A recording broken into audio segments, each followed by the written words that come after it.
السلام عليكم ورحمة الله وبركاته. ازيكم يا شباب؟ عاملين ايه؟ يا رب تكونوا بخير. النهاردة يا جماعة جايين نعمل فيديو جديد اللي هو ايه يا جماعة، بناء على طلباتكم برضو زي كل مرة، طريقة عمل صوص البيتزا. هنعمله يا جماعة واحدة واحدة، وصوص البيتزا ده اللي هنعمله يمشي معانا برضو لأي حاجة تاني، باستا أو مكرونة أو أي حاجة تاني، هنعمله واحدة واحدة. ويلا بينا نشوف طريقته ازاي. السلام عليكم. لا تنسوا الاعجاب بالفيديو والاشتراك في القناة تشجيعا لنا لنستمر بنشر المزيد ان شاء الله. أول حاجة كده يا جماعة، وأول خطوة هنجيب 2 كيلو طماطم ونقطعهم حتت صغيرة عشان نفرمهم في الخلاط.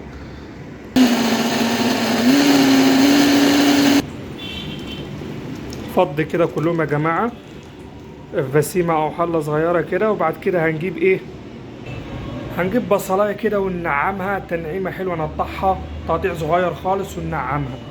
بعد ما نعمنا كده البصلاية بتاعتنا زي ما انتم شايفين، بعد كده هنروح نجيب الحلة بتاعتنا، نرفع الحلة بتاعتنا على النار ونروح نجيب مج زيت. مج زيت عادي، زيت صيني، أي زيت عندك اشتغل بيه. هنجيب مج زيت اهو يا جماعة. هنفضي كده تقريبا مج زيت زي ما قلت لكم. انا طبعا مفضي الزيت عندي في ازايز.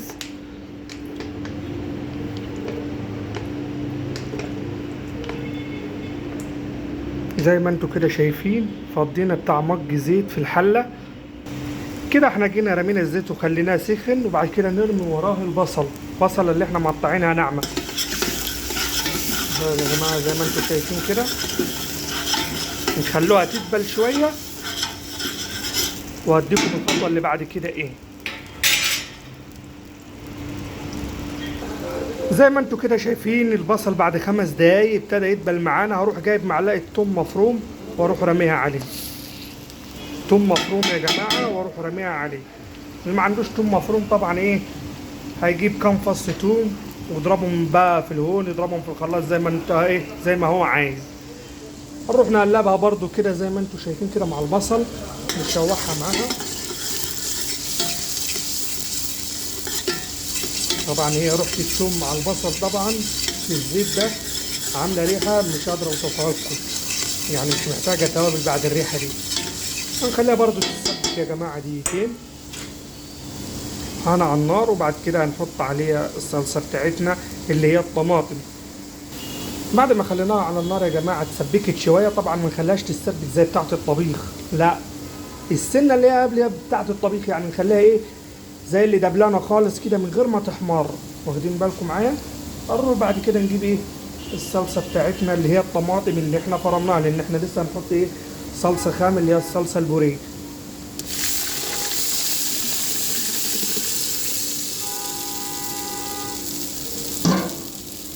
زي ما انتوا كده شايفين نقلب كده يا جماعة زي ما انتوا شايفين واحدة واحدة.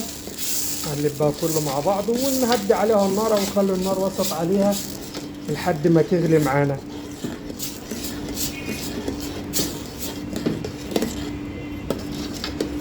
طبعا احنا لسه مرحلة البهارات ما وصلنا لها.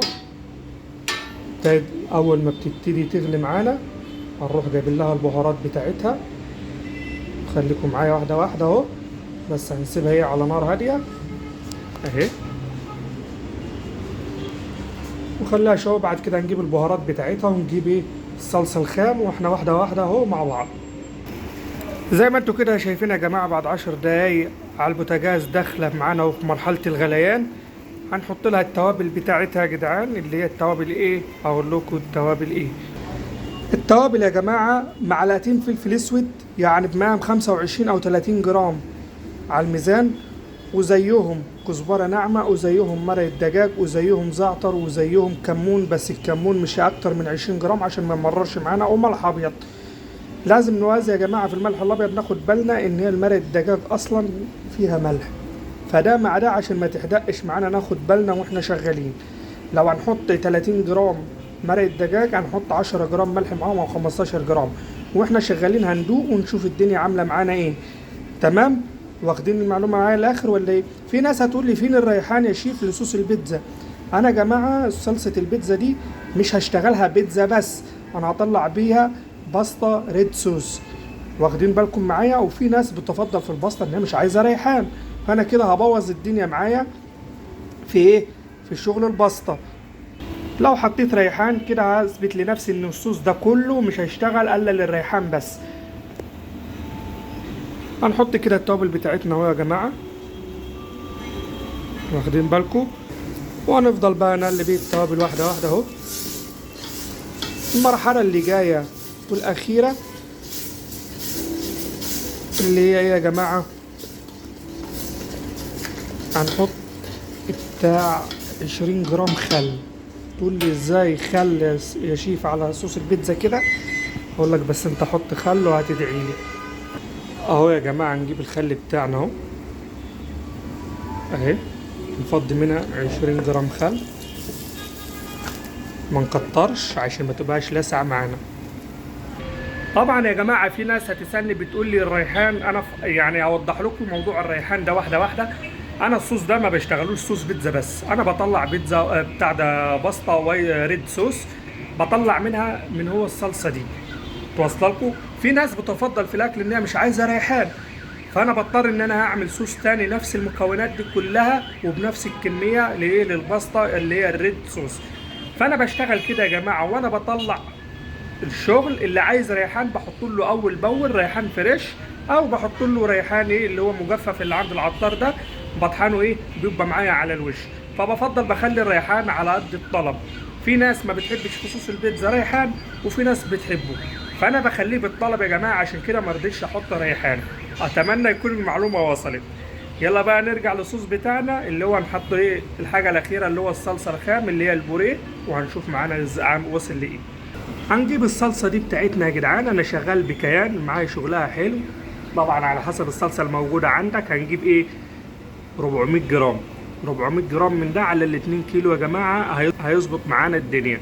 وزننا كده يا جماعه 400 جرام على الميزان. انا طبعا ما خليكم واثقين فيا، انا عايز احطه على الميزان احط، بس انا عندي الطبق ده تقيل صيني، فهتلاقيه وزن على الميزان بتاع عامل له 200 جرام. وهو يا جماعه على الميزان عشان تبقى الناس واثقه مليون في المية اهو، كل الطبق عامل 635 جرام. الطبق لوحده يا جماعه الصيني عامل بتاع 200 جرام وزياده، فهم 400 جرام اللي انا قلت لكم عليهم. زي ما عودتكم ان انا اوصل لكم الحاجه بما يرضي الله، انا معاكم اهو بما يرضي الله. وزي ما انتم كده شايفين يا جماعه الصلصه خلصت ليه. هنفضي بقى الصوص البوريه، نفضل بقى كده نقلب لحد ما يا جماعه الصلصه طبعا نزلتها اهي، فعايزه تتقلب واحده واحده عشان تروح معانا في الخليط بتاع الصلصه. لو ملاحظين اللون ابتدى يتغير واحده واحده اهو، بقى تبقى معانا حمرا زياده عن اللزوم، بس عشان الاضاءه ضاربه في الحله نخليها لك فاتحه شويه اهو يا جماعه كده. احنا اهو يا جماعه اهو.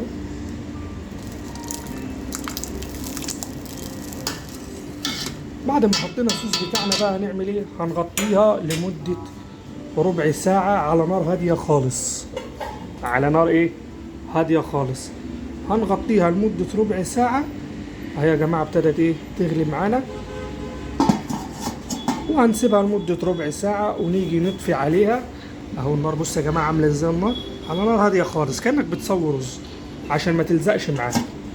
وهنسيبها لمده ربع ساعه ونرجع لها تاني. بعد ما عدينا الربع ساعه كده يا جماعه نبص على الصوص بتاعنا وصل ليه. بسم الله ما شاء الله، يعني حتى الروايح ريحتها جميله جدا. جربوا انتوا هتشوفوا بنفسكم تعرفوا انه كلامي صح. نقلبها كده هي خلاص يا جماعه بقى جاهز معانا كده. نخليه يبرد ونشتغل بيه زي الفل كده معانا يا جماعه. خلاص كده نطفي عليه النار ويبقى خلاص الصوص بقى معانا جاهز كده يا جماعه. يبقى خلصنا صوص البيتزا زي ما انتم شايفين، وخطوه بخطوه وحاجه بحاجه، وما فوتناش حاجه لما قلناها. بس لو هنحطه للبيتزا نسيبه يبرد شويه عشان خاطر السخونيه ما تخليش العجين يدوب كده ويتفتفت معاك.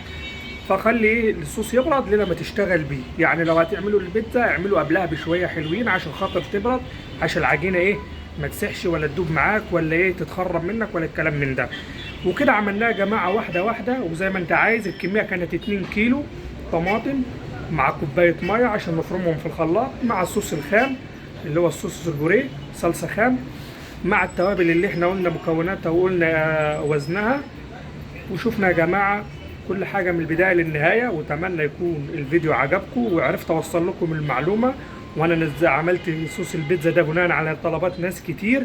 والصوص ده يا جماعه يمشي معاكم باستا ريد صوص، ويمشي معاك لو هتعمل مكرونه صلصه حمراء بعيد عن الباستا، وهتعمل صوص بيتزا هيبقى معاك شغال له كله يا جماعه، وهتلاقي طعمه تحفه.